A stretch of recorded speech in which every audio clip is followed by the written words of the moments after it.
Good afternoon, everyone. Thank you so much for taking the time to tune in and learn a little bit about Grinnell College. My name is Katie Tucker. I'm the Assistant Director of Admission. I also coordinate our transfer admission program. And as you can see, I am a Grinnell alum from the class of 2016. Before we get started, I just wanted to mention that I will do my best to get everything important into this presentation. But certainly, if there's anything you would like to learn more about or any questions you have, please feel free to reach out to either myself, my colleague Patty Amador-Laxon, or one of the regional admission counselors. We are always happy to answer any questions and are truly here for you. So without further ado, Grinnell at a glance. I'm very grateful for this slide because I don't have to spit a bunch of numbers at you. You can kind of see some of the bones of who we are as an institution. And I'll really try to focus more on the narrative and what the Grinnell College experience would be like for you or for your student. So looking at this first slide here, you'll notice that we are a small liberal arts college in a small town, right? Just about 1,700 students, and our town is a little bit shy of 10,000 people. So we love small towns. We are very much a college community that is embedded within a town community. Would not say we are a college town per se. And the town and the college have a really symbiotic relationship. So I was interviewing a student, intern who worked in our office a few weeks ago and asking him, okay, when you leave Grinnell, what's the one piece of advice you would want to give to incoming students? And he said, do not be that kid who doesn't get to know the town of Grinnell, because you will have such a better, more enriched experience if you get to know all that this small town has to offer. So I just wanted to start by saying that, knowing that this group is coming from small towns, this particular investment in small towns, it's something that we really respect and is part of who we are as an institution. You will also notice here that our students may be located in a small town for college, but they truly come from everywhere. About 1/5 of our students are international, representing about 55 to 60 different countries in any given year. Now a little bit more than a quarter of our students self-identify as domestic students of color. Around 1/5 are Pell eligible. And we have students coming from all 50 states, about 94% from outside the state of Iowa. They also have a lot of different interests. We'll get into this more when I talk about academic program, but as you can see, we have programs spanning the range from STEM to social studies and the humanities, offering that true broad-based liberal arts college experience. So we start off our traditional information sessions. If you were to come and visit Grinnell in non-coronavirus times, you would see this slide pretty quick. And I really like that we begin with this because I think it captures the ethos of the kind of students who, from all around the world, from all around the country, choose to make Grinnell College in Grinnell, Iowa, their 4-year home. So this student grew up across New York and DC, and I asked him a few years ago, so there are lots of other great small liberal arts schools that look pretty similar to Grinnell on paper. Why did you choose us? And he said, you know, I do like the cities. I might go back there after I graduate, but I really wanted to invest in my college community. I loved that Grinnell draws people from everywhere. It has this feeling of intentionality to it, right? If a bunch of people are here in the middle of Iowa, there must be a good reason. Find out what that means. So we really value kids who see the value and the adventure in all sorts of places and who really want to share a set of values with students that they're coming in to study with and live with. Sounds cliche, but it's true. This is a college where just about any student would tell you they learn as much from their peers as from their professors. So they come from all over, but they all share that open-mindedness, that care for community, a commitment to social responsibility, taking care of each other in the place that we're in. I mentioned earlier that about 1/5 of our students represent about 55 to 60 different countries per year. Diversity is huge on our campus. It often surprises people how international we are. And then of course, roughly 1/4 of our students are also domestic students of color. I always like to be upfront and say that Grinnell, Iowa, the town, is not the most diverse place in the world. It is fairly white. That being said, you know, I would not say that the college experience is a utopia. It's certainly something to be aware of, the kind of community that you're coming into. And the resources, it might, you might have to drive to go get your hair done. That being said, the college does offer a lot of organizations for multicultural students, for international students. And I think we really have the spirit of trying to make both our college community as well as the wider world more equitable and just place. It's something that just about every student values at Grinnell. We take it really seriously. We back that up with programs and funding in a really vibrant, multicultural and international student community. So now that we've talked a little bit about who comes to Grinnell, the type of values they share, where they're coming from, and some of the bones of who we are as an institution, I'd like to dive a little bit more specifically into academics. So as you can see, like many small liberal arts colleges, we are known for our small class sizes, low student to faculty ratio, and lack of teaching assistants. So all of your classes will be taught by professors with the highest degree, typically a PhD in their field. This has a lot of benefits because you get to really interface with your professors. You might babysit their kids or work their dogs on the weekend. I mentioned before that our town community is very welcoming, walkable, and safe, and that extends to the faculty as well. So you'll oftentimes go over to your professor's house for brunch with your class on weekends. We are that kind of a school. However, something that sets us apart from many other excellent small liberal arts colleges is the way that we structure our curriculum. So Grinnell, like all liberal arts colleges, values that broad-based education across the sciences, the social studies, and the humanities. But what we do differently is that you only have one required class outside of your major. So we're one of about 10 schools in the country with an open curriculum. This essentially means that rather than fulfilling a bunch of general education requirements, you are working closely with your faculty advisor to design a four-year plan.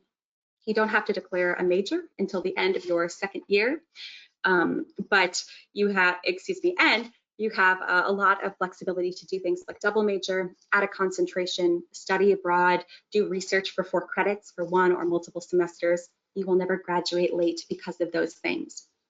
On the other side of that, in addition to your own academic planning, it also means that any classroom you walk into at Grinnell is somewhere that everyone has chosen to be. So you tend to see students who are really engaged with what they're doing, they know why they're doing it, and they're working with their advisors on everything that they want to get out of their college experience. Moving on, we already talked a little bit about our town, and I want to be mindful of time, so we'll try to keep this section quick. But I include these two, Town of Grinnell and Global Study, on the same slide because I think that there are really two sides of the same coin.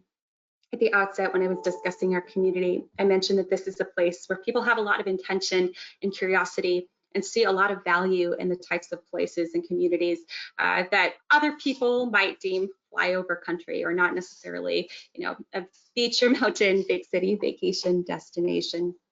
There is so much to do within our small town, robust opportunities for service, engagement. You can volunteer in town and get paid work-study dollars to work at a women's shelter, food pantry, an animal shelter, you name it. And just about every Grinnellian has a story about being helped out of a jam by someone from the town, going to study in town, getting to know the town community. On the flip side, these bright, adventurous, open-minded students are also really interested in the wider world. What I'll focus on, because you can see some of the numbers here, is how we make that accessible. So Grinnell offers over 100 different off-campus semester programs. Your credits will all transfer back. Your financial aid will travel with you. And we also provide a lot of gap funding. So we could increase your financial aid package for a semester during which you're studying off campus to cover some of those hidden costs of college that at some schools create divides between the haves and the have-nots. At Grinnell, I'm really proud to share that students coming from the bottom 25% in terms of family income study abroad at the exact same rates as students coming from the top 25%. We also offer plentiful opportunities to travel outside of that traditional semester program, whether it's research, traveling with a class. This particular class was on a course-embedded travel program that was studying food and culture in China and Russia. They spent 2 weeks in China and 2 weeks in Russia over our college breaks, eating their way across the continent and learning all about how food can serve as a window into the history and culture of societies. The best part was it was only $400 total. Everything else was all expenses included. That could be waived for students with financial need. And we also help many students get passports. Priority for these course embedded travel programs, I should mention, is given to students who have not yet traveled outside the United States. Moving on, we talked about this a little bit throughout, but I really wanted to stress that Grinnell really values this philosophy theme of experiential equity. You see that in our research program. Research is huge at Grinnell across the disciplines. 100% of students will have the opportunity to conduct mentored research with faculty in class, in small groups. You can do it during the semester for credit, or you can do it during the summer for credit, and also a $3,400 stipend, which is pretty rare. We also strive for an inclusive social scene. We have never had Greek life on campus. We have a tradition of social justice founded by abolitionists. We really value students speaking up for equity and inclusion, and we try to put our money where our mouth is in making all events, clubs, games, organizations free of charge and open to everyone.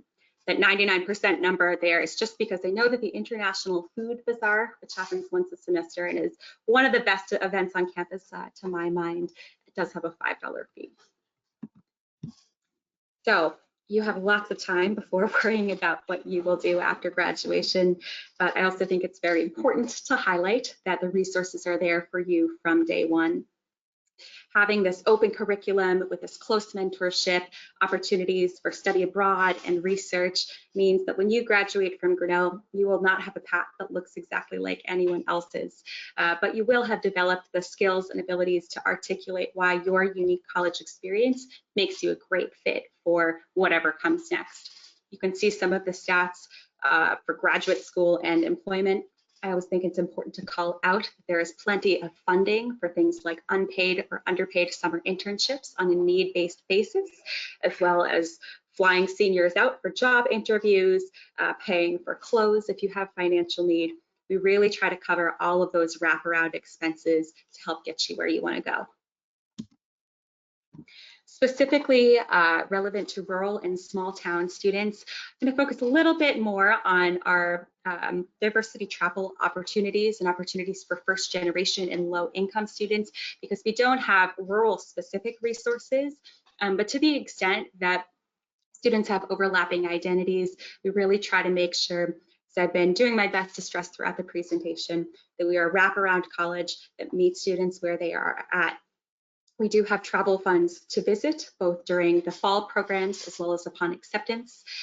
We also have a mentorship program for first generation students, a low income lending library for textbooks, and a resource room, pantry, food supplies, clothing, some of those things you might need just to get through it, as well as a pre-orientation program for students of color, students who are the first generation in their family, to attend a four-year college or university, LGBTQ+ students.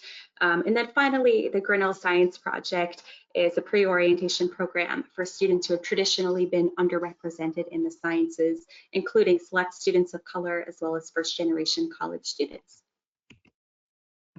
This is just one example of a student initiative. A group of Grinnellians went last year to attend the first ever Socioeconomic Empowerment Summit in Chicago, hosted by the University of Chicago. And they came back to campus, presented what they found, and were in direct contact with student affairs, creating a permanent social class awareness week, as well as some other campus resources. Moving on to admission and financial aid.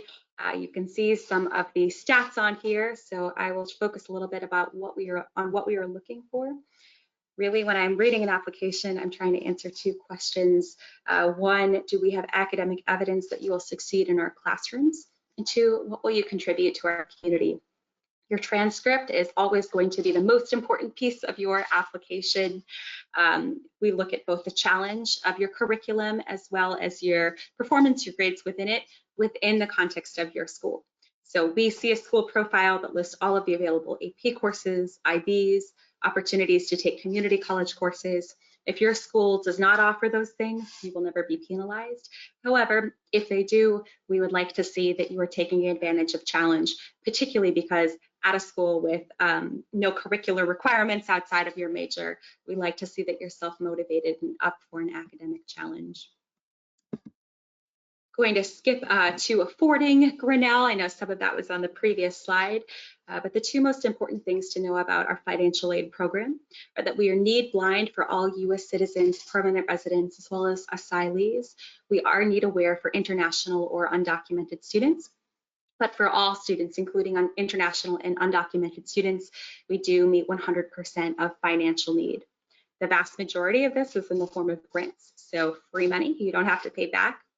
We do have loans as part of our package. We make an effort to keep those below $5,500 per year. Of course, that's nothing to sneeze at, but you should know that the total average indebtedness for all 4 years combined is just about $19,000. For a school whose tuition, it always gives me sticker shock to say this, is just about $70,000 a year. We really try to make that more accessible. As you can see at the bottom, we have a couple of net price calculators. I would encourage you to utilize those and find out what you and your family might pay. Finally, if you have any other questions, as I mentioned at the outset, please do not hesitate to get in contact with myself or my colleague Patty Amador-Laxton. We are here for you and would love to stay in touch. Thank you so much.